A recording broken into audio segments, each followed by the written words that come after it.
এই কি আমার প্যান্টের পকেটে 500 টাকার একটা নোট ছিল, সেটা কোথায়? কি বলছো? আমার প্যান্টের পকেটে 500 টাকার একটা নোট ছিল, সেটা কোথায়? ঠিক করে বলো, শুনতে পারছি না। আরে পকেটে 500 টাকার একটা নোট ছিল, সেটা কোথায়? কি? শুনতে পারছি না আমি কি বলছো। তুমি কি আমার সাথে আড্ডা মারছো? এ মা, আড্ডা মারবো কেন? এই চেয়ারে বসলে কিছু শোনা যায় না। ইয়া কি মারছো তুমি? এ মা, বিশ্বাস করছো না তুমি? তুমি বসো, দেখো তুমিও শুনতে পারবা না। কই সরো দেখি। হ্যাঁ হ্যাঁ, বসো, তুমি বসো এখানটায়। তুমি কাল রাত 2টোর সময় ওই পাশ ঘুরে কার সাথে কথা বলছিলে? কি বলছো? শুনতে পারছি না।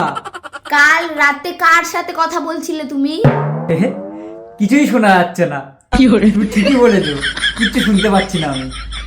পূজা নামে সেভ করা মেয়েটার নাম্বারটা কার? থাক, বুঝে গেছি। এই চেয়ারে বসলে কিচ্ছু শোনা যায় না। আমি বুঝতে পেরেছি 500 টাকার নোটটা আমার মনে পড়লো কোথায়।